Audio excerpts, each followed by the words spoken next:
ગીર સોમનાથ જિલ્લાના ગ્રામ્ય વિસ્તારોમાં પીજીવીસીએલની ગંભીર બેદરકારીના કારણે વીજ થાંભલાઓ પર વૃક્ષો અને વેલાઓ વીંટાળેલા જોવા મળે છે, જેના કારણે અબોલ પશુઓ તેમજ વન્ય પ્રાણીઓના જીવ ઉપર ગંભીર ખતરો મંડરાઈ રહ્યો છે.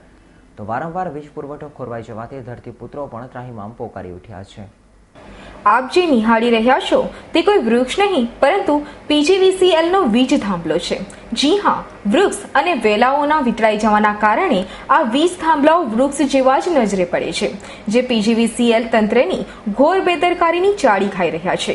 આવી પરિસ્થિતિ માત્ર એક જ થાંભલા પર નહીં, ગીર સોમનાથ જિલ્લાના વેરાવળ, તલાલા, સૂત્રાપાડા સહિતના લગભગ તાલુકાના ગ્રામ્ય પંથકના વાડી વિસ્તારોમાં જોવા મળે છે. જેના કારણે વીજ થાંભલાના 2 કેસ ભેગા થઈ જવાથી ક્યારેક વીજ ચોક તો લો વોલ્ટેજ જેવી સમસ્યા સર્જાય છે અને અનેક વખત આ વીજ થાંભલાઓમાં આ વૃક્ષ વેલાઓના કારણે વીજ પ્રવાહ નીચે સુધી આવતા અબોલ પશુઓ અને વન્યજીવો વીજ શોકનો શિકાર બને છે. આ બાબતે અવારનવાર તંત્રને લેખિત મૌખિક રજૂઆતો કરવા છતાં પૂરતું ધ્યાન આપવામાં આવતું નથી. તો બીજી તરફ હાલ ખેતરમાં પાકને પાણી પીવડાવવાની તાતી જરૂરિયાત છે. પછી 8 કલાક કે 10 કલાક બોર્ડ એમ કે પાવર આપે, 10 મિનિટ પાવર કપાઈ જાય તો ખેડૂતને હવેથી પાણીની જરૂર પડે. વાયરિંગ હર વખતે વાયરિંગ તૂટ્યા રાખે, ઝાડવા નડતા હોય છે, પાવર પૂરો મળતો નથી. તો આમાં પણ ખેડૂત કંઈ પણ હેલ્પરોની રજૂઆત કરે એટલે ફોનમાંથી કહી દે કે હાલો આવીને અમે રિપેર કરી જાઉં. ક્યારેક આવે, ક્યારેક ન આવે.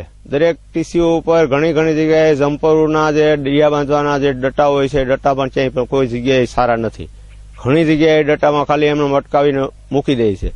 આવી ખેડૂતની ફરિયાદ છે, તો આમાં કંઈક ને કંઈક સરકારને નોંધ લેવી જરૂરી છે.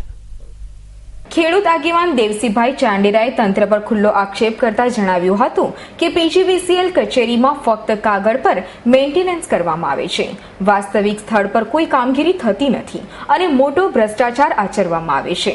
તેમજ જો કોઈ ખેડૂત ફરિયાદ કે અરજી અહેવાલ કરે તો તેના પર કિન્નાખોરી રાખી મોટી રકમના વીજ બિલો કે વીજ ચોરીમાં સંડોવી દેવાની ધમકીઓ આપવામાં આવે છે, જેથી ખેડૂતો ફરિયાદ કરતા પણ થરથર ધ્રુજે છે.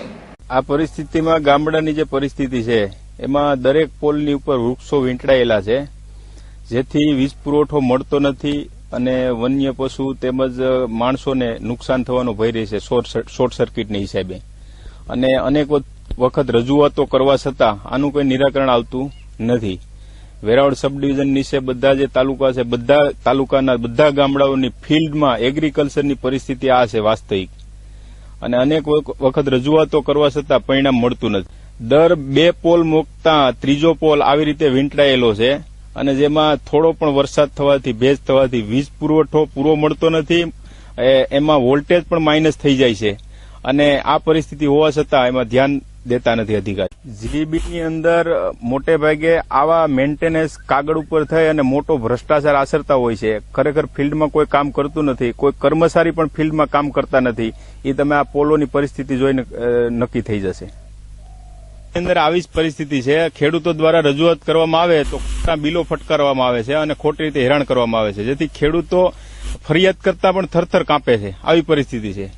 અને તમારું સબસ્ટેશન ભર્યું હોય તો અત્યારે સિઝન છે પાવાની, તો 10-15 દિવસે તમને સબસ્ટેશન મળે છે. ગીર સોમનાથ જિલ્લાના ગ્રામ્ય પંથકના વાડી વિસ્તારોમાં જવાબદાર પીજીવીસીએલ તંત્રની ગંભીર બેદરકારી પ્રકાશમાં આવી અને જ્યારે મીડિયા દ્વારા જવાબદાર અધિકારીઓનો સંપર્ક કરવામાં આવ્યો તો કોર્પોરેટ ઓફિસથી મંજૂરી મેળવ્યા વિના કાંઈ ન બોલી શકાય તેવો જવાબ આપી મીડિયા સમક્ષ કાંઈ પણ બોલવાનો ઇનકાર કર્યો હતો. ત્યારે જવાબદાર તંત્રની આ પ્રશ્ને સૂચક ચૂપકેદી કાંઈક રંધાઈ રહ્યાની ચાળી ખાઈ રહી છે. બીજી તરફ આ અંગે ઉચ્ચ કક્ષાએથી તટસ્થ તપાસ હાથ ધરવામાં આવે તો ઉચ્ચ અધિકારીઓની સંડોવણી સાથેનું મોટું કૌભાંડનો પર્દાફાશ થાય તેવી ખેડૂત સમુદાયમાં માંગણી ઉઠી રહી છે. Dinesh ગામવા, Gir Somnath, S9 news.